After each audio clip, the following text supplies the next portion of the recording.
Hey everyone, this is Raven and welcome to the latest Geekiary News Briefs, where I quickly go over some of the stuff that happened in geek and pop culture so that you have stuff on your radar. So, yeah, let's start. I'm going to begin with the box office results, and as far as the other news stories are concerned, I'm going to warn you that they are not happy news stories. There's a whole lot of drama, there's a whole lot of racism involved because we got whole lot of drama and racism even today and during the previous days, so just be warned. But anyway, coming to the box office results for the domestic US box office for December 20th to 22nd, 2019. Star Wars Episode 9, The Rise of Skywalker was the biggest release, and it ended up grossing around $177.3 million during its debut weekend. We have already done a review of the film for the Geekiary. Make sure to check that out. We also did a Feelings with the Geekiary special Star Wars edition webcast where we went over the movie, we went over the narrative choices, we went over all of the shipping, including Finn and Poe, Rey and Kylo and Hux. We went over it all. So the link to the webcast will be down in the comment section as well, so make sure to check that out. I even added timestamps if you're interested to hear what we had to say about specific stuff. And of course, we also went over how this film treated Rostico as a character. I'm not going to give away any spoilers, but yeah, if you have watched the movie and you have thoughts about Rostico, do make sure to check out the webcast. So Jumanji during its second weekend ended up falling around 55.3%, which, yeah, it kind of makes sense. I mean, I watched Jumanji 2, but I didn't enjoy it as much as I enjoyed the previous film. I do think that The Rock is doing way too many projects and he's oversaturating the market, but that's neither here or there. Then the other new release was Cats, and it ended up, to no one's surprise, it ended up opening at 6.6 million.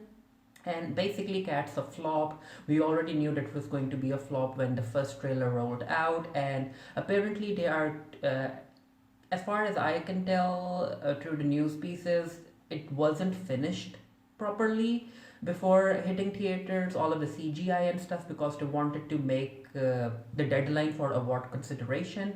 So the studio is releasing upgraded versions of the movie. They're basically releasing DLCs for the movie with improved graphics and improved visuals, and I'm like, the visuals might not help because people have already seen the movie and they hate it, critics and the journal audience involved. So yeah, and talking about critics and the journal audience, I'm going to go back to Star Wars The Rise of Skywalker, and apparently critics didn't like this one, but the journal audience likes it.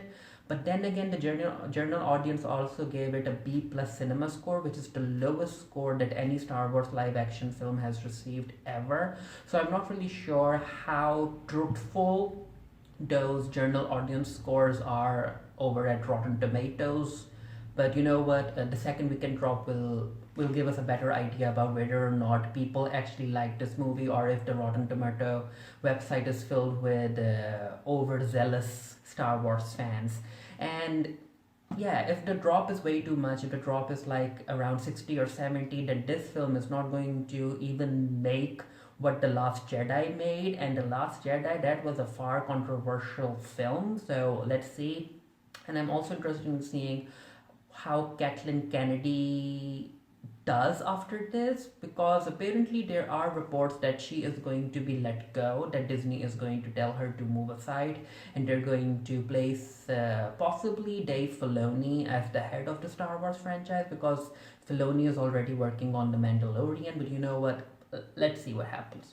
Now, on to the messy news stuff. Again, like I said, there was a whole lot of racism in these past few days, so I'm going to begin with what Camila Cabello said. I've already written an article about it for the Geekiary, and if you guys haven't checked it out, so basically what happened is that Camila's old Tumblr accounts ended up being re-exposed, I guess, because I think people already knew about it, but it ended up resurfacing online again, and that entire Tumblr, you can I'll have the screenshots over here. It's bad. You can see that Camilla is just using these.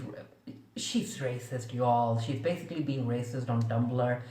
and apparently she was 15 or 14 at that time, and that's what fans of Camilla are using to defend her, and they're saying that they ended up doing a whole lot of bad stuff when they were 15 or 14, but they ended up growing up and they ended up accepting, uh, like they ended up learning better and growing as a person. And it's as if, like, I mean, basically they're kind of saying that everyone goes through a racist time period, and I'm like, that's not a good support, you know, that's not a good defense if you want to support Camilla over this. But anyway, the online controversy was so large that Camilla actually had to share an official apology, and I read the apology, and I did not feel that it was genuine. It felt like Camilla was just saying this as a PR for PR control, and I say this now.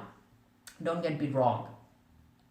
I am all for accepting apologies and allowing other people to learn and grow, but then again, it works when the mistake was done once, or if it was done twice. Like if a person makes one or two mistakes, you can kind of forgive them. But with Camilla, it was a trend, and not only these Tumblr posts. When she was part of Fifth Harmony, apparently, she was racist towards her band members, especially Normani, and Camilla's fans ended up being racist towards Normani as well. And even though the rest of the Fifth Harmony members ended up showing support for Normani, Camilla ended up staying silent during that time. So you can tell that for Camilla, this seems like a trend, so it makes sense why certain people don't necessarily want to forgive her. And it kind of reminds me of how Gina Rodriguez is as a person. And yeah, it's messy. Again, I don't want to like say all of that stuff, so I'll be showing, yeah, the screenshots should be showing up if you want to pause this video and read through all of it, but it's a mess. And anyway, Camilla still hasn't said anything to Normani, and that's why I think, like, I'm not really sure whether or not Camilla actually understands why all of her words are hurtful, or she's just saying it for PR control, or that she has grown up and she has realized that even though she will continue to use this language in her personal life, she knows not to be more public about it, because that's how I feel a whole lot of racists out there are, that they still don't accept their behavior, but they have learned not to be more public about it because of the backlash they'll be facing. But anyway, everything happened close to Camilla's album launch, and that apparently flopped. So I guess people don't have time for racists anymore, which rightfully so. And talking about flopping albums, Liam Payne, a member of One Direction, ended up releasing his album, and it didn't even sell a 10,000 units.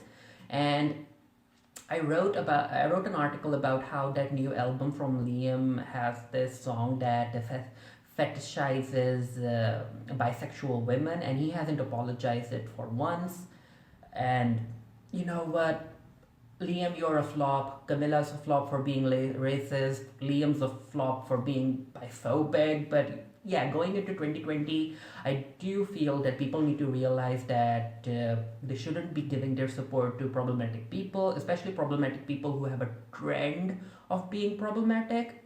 And they should go out and support actual people who have talent, and who are, who are just better human beings, I would say. And like, talking about Liam, Harry Styles' new album Fine Lines, and or is it Fine Line? I guess it's Fine Line, not Lines.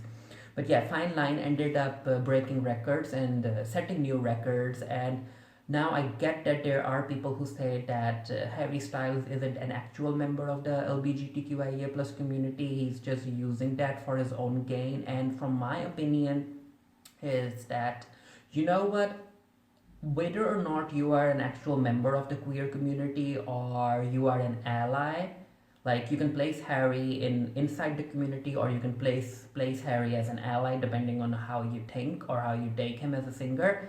The point is that he has shown to be very respectful of the queer community, which Liam Payne hasn't been necessarily. So that's why I feel that if you have talent and if you are respectful to the queer community, then the queer community is always going to have your back. So Harry Styles' album ended up doing like it was amazing. Like it set records. So good for Harry. Going back to racism and racial prejudices and all of that stuff, Camilla is currently serving as Shawn Mendes' beard, and apparently Shawn Mendes also had a racist past. He has also apologized for it, and from what I can tell, it seems like Camilla is just radiating this racist energy that's attracting other racists who feel that if they support Camilla, they feel more safer showing their own racism, and that's why a whole lot of Camilla fans, especially online, are racist. So Camilla is definitely someone, even though she knows not to be more public about it, I guess,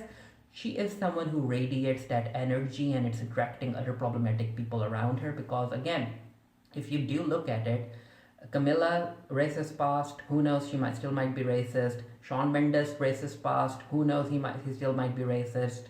So like they're together, their fans are together, and this is their big ball of racist energy online that's attacking everyone. But yeah, let's move on. Another problematic person, we have Kim Kardashian over here, and I mean, Kim Kardashian is going to be a mess, and she's going to continue being a mess, because being messy is the only thing that keeps the Kardashian family relevant.